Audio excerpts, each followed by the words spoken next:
A few weeks ago, I sat in my car staring at my phone, completely numb. I had just closed one of the biggest deals of my life, a moment we had been working for months. And I should have been celebrating, but I wasn't. Because at that exact same moment, another deal, one I had also been working on, had collapsed. Completely gone. Months of work, advertising, planning, meeting on the sales call, doing all the work, just wasted. And in that moment, something hit me like a punch to the gut. Entrepreneurship isn't about how you handle winning. It's about how you handle taking the L's. But they don't tell you that, do they? They tell you to just work harder. They tell you to just put your head down, keep grinding, don't care. But what they don't tell you, something I've learned from sports and football, is that even when you do everything right, sometimes the team still loses. And if you can't handle that, you're already finished. And I don't think this video is really for you. Today, I'm going to talk about the 5 things that I think separate the few from the many. But why? Because most people won't make it. You hear that all the time, and you want to be that person, right, that stands out. But I truly mean it in this video. If these things don't apply to you, I wouldn't watch this video because you're going to be upset. Because you're also not going to understand some of the things I'm saying. You're going to want them to apply to you, but maybe you're not cut out for it. Not because you're not smart, not because you aren't talented, maybe because you just don't want to play the game the right way. And that's fine. There's safety in not doing that. But if this advice you think does apply in your life, then not only grab onto it, but use it in every way possible because it will transform the results you are achieving. These aren't actually tips or whatever. These are my laws. If you break them, like an actual legal code, they will have consequences. You just won't be able to see them until years down the line. But if you take them and follow them properly, like everything else you've been doing in your life, everything will start to work in this realm of life. Let's get into it. Tip number 1, stop chasing money, start chasing leverage. You ever met that guy who's always got something big coming down the line? That used to always be me, right? Like every time you talk to him, it's this new thing. He's selling sneakers, he's flipping stocks, he's launching the drop shipping course, he's building his brand. But somehow, every time you check in, he feels like he's in the same place. And it seems like that as well from the outside. No traction, no progress, just a lot of movement with no direction. That used to be me. One summer, I spent months trying to stack quick cash, selling stuff online, flipping things, running every little side hustle. And yeah, I made a little bit of money.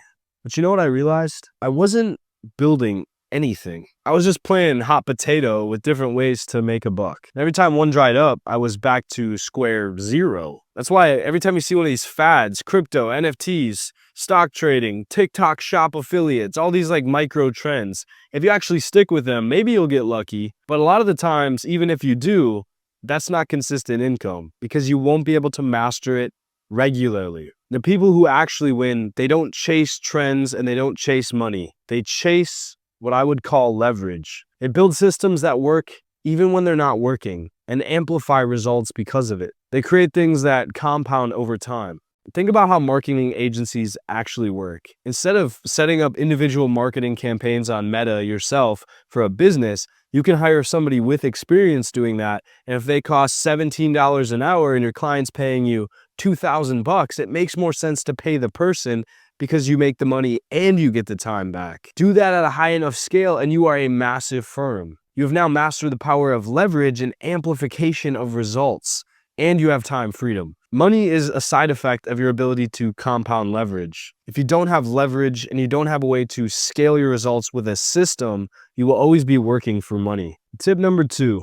The more you need it, the less you get. There was this guy I used to know in high school. Let's call him Jake. Jake wanted to be that guy. The guy always had the most stories, the best shoes, the best girls, the biggest flex. The guy everyone wanted to be around. But the problem, he needed it too much. He was always trying a little bit too hard. Always, as we say, doing the most, always forcing it. And you know what happened? Nobody really respected it. No one took him seriously because you could smell the neediness from a mile away. And the same thing applies to success. Have you ever noticed that the guy who needs to make money the most is actually the guy who never makes it? The person that needs people to respect him is the guy that gets clowned on the most. And I would say most often the person who needs a significant other is the person who gets maltreated or abused the most in the relationship because they're willing to overlook things that other people that have more security and caution wouldn't. You make desperate moves. You become reactive instead of strategic. You chase instead of attract. The people who actually win, they move as if they already had it. They don't act desperate because they know their value. Out of all these tips, I love this one the most, and I would really encourage you to adopt this. It will help you in any area you are struggling in your life. Act as if you already had it, and it will come to you. If you move as if you're on borrowed time, you're always going to be running after something. But if you move like everything belongs to you, everything will. Tip 3, nobody's coming to save you. There was a time in my life where I was waiting for my moment. I had this idea in my head. I was going to recognize my potential. Someone was going to give me that opportunity. Someone was going to see how hard I was working, and they were going to reward me for it. And you know what that is? A fucking lie. No one is coming. No one's coming to save you. No one is going to wake up tomorrow and decide to just hand you the life you want. If they do, I'm very happy for you. I remember sitting in my room one night, looking at my laptop, thinking, someone would just give me a shot, just one tiny chance. I realized 2 things. One, they already have. I'm in a better than most lifestyle. I had a decent enough start, a good enough school. I had the opportunity to work in high school, and I did. I had extra money.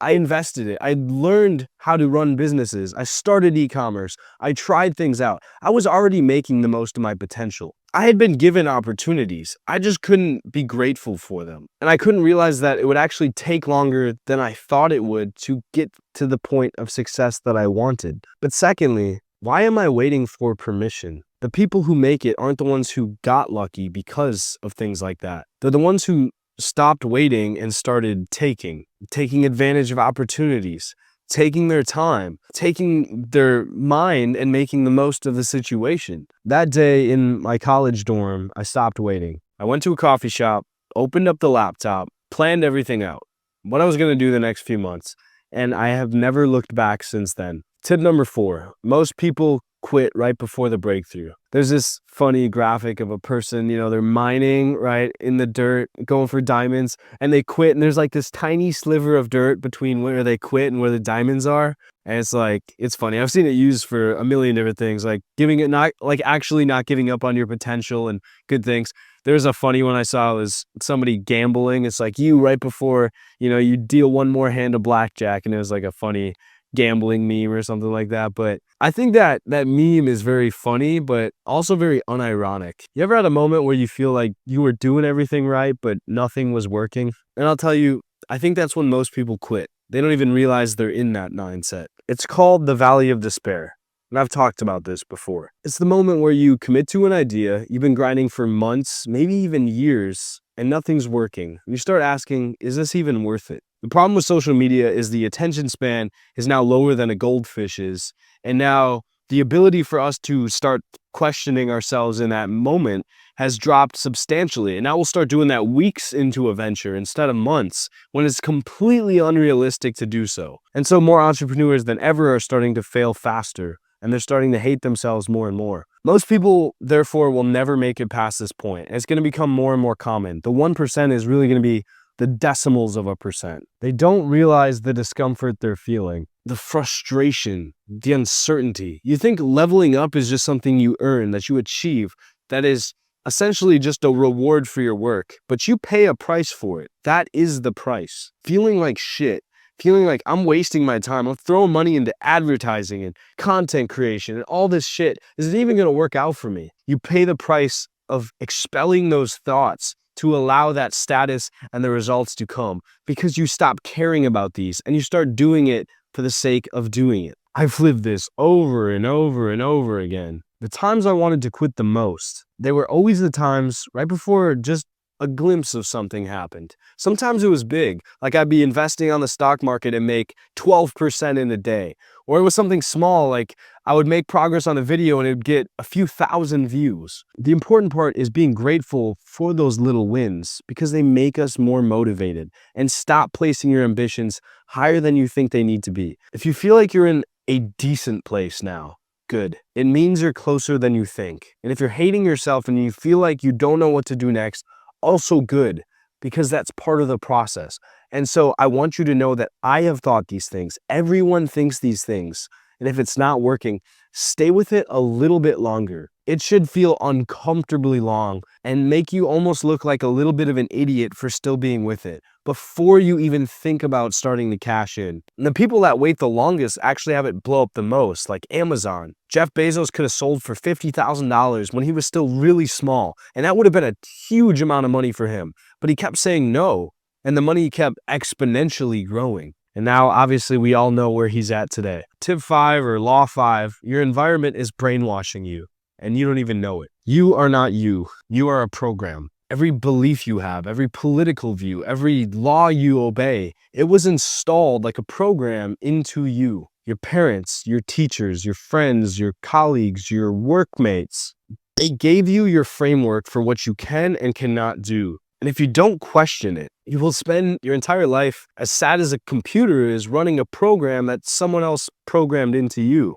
I had a friend back in the day, smart dude, talented, very good looking. Seemed to have almost everything going for him. But he grew up in a house where making money online was kind of a joke, where playing it safe was more the right move, and more importantly, where trying something different was kind of seen as stupid when you have decent options in front of you to live a good life. You know what happened? Do you think he made it? He actually never questioned it. He never tried. He never considered. He never thought there was a different way to live. And I would say between trying your best and failing and that, I think that's the sadder existence. There's a quote about fitness, it's a shame to live your life and not see the true potential your body has or something like that. Be able to see the full capability of your body's performance. It's kind of the same thing, right? Like what a sad existence it is to know that there's ways to make money and ways to do it better, to have a more extraordinary existence and still be too scared to take action because everyone around you tells you you can't. Now that same guy is just another guy in another job. And he's probably wondering where all his potential went. And it makes me very sad to think about it. If you don't actively reprogram yourself, you will always be a result of your environment. Think about it like this. If you are a Windows browser and you have a bunch of pop-ups and ads in the same, browser, you can refresh the browser and let it recalculate and get a new start, a new perspective, or you can leave all these pop-up tabs up and let them cloud your, hardware's processing powers and run at a very slow speed and not really be able to see what's actually going on the site. Or you can click through them one by one and say, do I need this? Do I need this? Do I need this? Clean it up and have a clear view and hit the refresh button. And I'm going to tell you one more thing. Most environments, and I have to be careful about this, are designed to keep you average. That's all I'm going to say. Most people won't get this far in the video. Most people can't relate to this far in the video. Not because they aren't capable, and more importantly, not because they aren't smart, but because they aren't willing to unlearn, to break habits, to break the system, because that's what true leadership is. So I'll ask you one more time. Are you actually playing to win or just playing to get to the end of the game? Because which actually is a sadder existence? When the grandkids are here sitting on your lap asking you to tell them a story about the good old days, what will you have to share? What will your memory be? What will the moment be when you decided that you took full control of your life? And what will you be proud to reminisce on when that day comes? You know you have it in you.